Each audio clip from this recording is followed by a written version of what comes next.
North Carolina Republican Congressman Mark Meadows. He's the grand poobah of the Freedom Caucus, largely conservative group of folks who are into deficits and keeping an eye on them, but also into growth, and they think that that goes a long way toward eradicating them. Very good to have you back again, Chairman. Thank you. It's great to be back with you, Neil. A great day here on Capitol Hill with Steve Scalise's return, obviously, but it's all about getting tax reform done. Yeah, and I was thinking of Congressman Scalise. He's a very good salesman in his own right. I imagine, wayward congressmen or women who get a call from him, they're at least they're going to take it. And as a whip, if he's making the pitch for cuts, they're going to take it, right?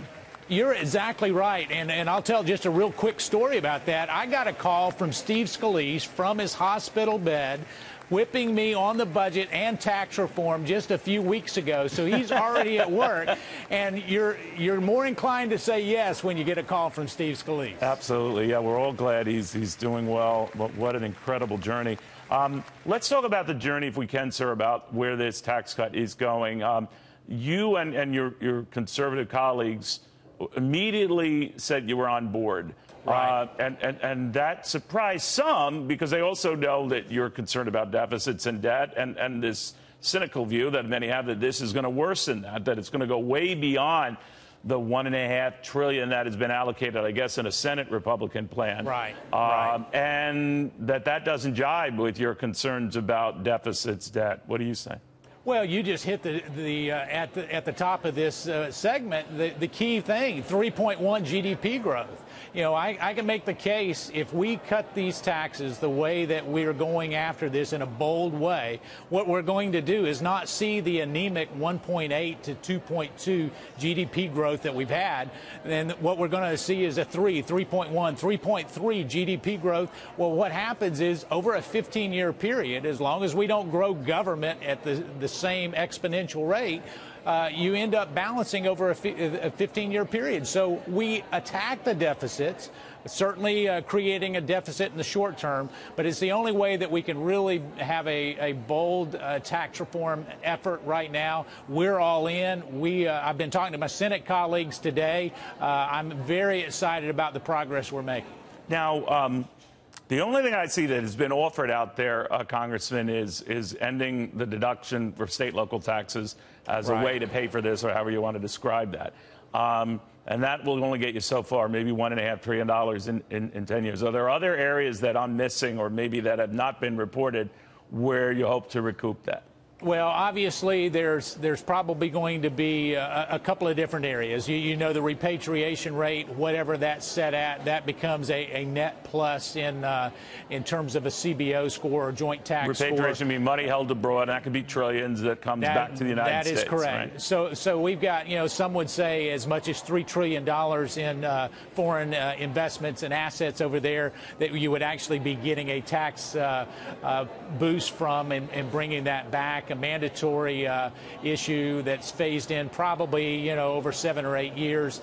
As we look at the other part of that is looking at some of the interest deductions, not mortgage home deductions, but some of the interest expensing and how that folds in with immediate expensing for capital assets. So, I mean, there's a number of dials and levers. The details are all being worked out now. The way I like to put it, Neil, is we've made a puzzle. We've got the border of the puzzle now. We know that we've got the framework. Now what we've got to do is make sure that we complete that picture by fitting those pieces together. And I'm optimistic that we can get there as we start to look at some of the critical things that we're going to have to make a decision on in the coming weeks. Chairman, you're closer to this than I'll ever be, but I don't see there being much difficulty getting something passed in the House, even if it sticks largely to the blueprint that you outlined. And that blueprint, to your point, could change and likely will change. The Senate is where it's dicier. Now, that could explain why the president took Joe Donnelly, the Democratic senator from Indiana, with him out to Indiana to make his pitch for this tax cut. He might need 2 other Democrats who are also in difficult re-elections coming up next year to make up for Republican senators who might be just as inclined to vote against this as they were on the health care thing.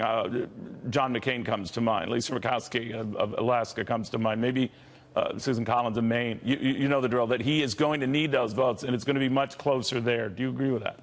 Well, I do think it'll be closer there, perhaps not as close because of the health care debate had a previous president's name attached to it on Obamacare, and so there's perhaps not the same political difficulty for crossing the aisle to vote for this. But you're right. You're spot on. That is a concern. Like I say, I've talked to at least 2 different senators of different ideological bents this morning to see where we are on the Senate side to make sure that we get there.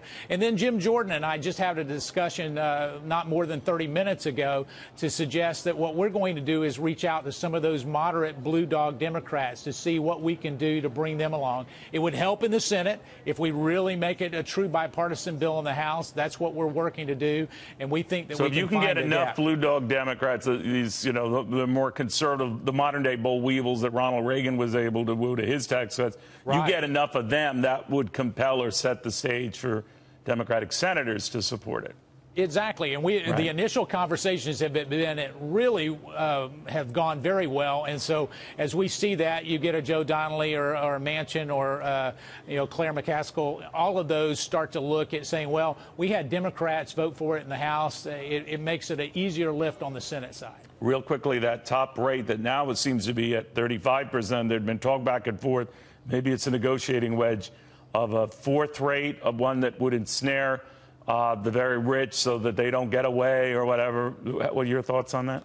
You know, really right now, if we only focus on that part of it, we're making a mistake. That's more a political decision than a policy decision when it all comes down to it. There is real discussion. Do you leave that 39.6 in place for those that are making $1 million or more?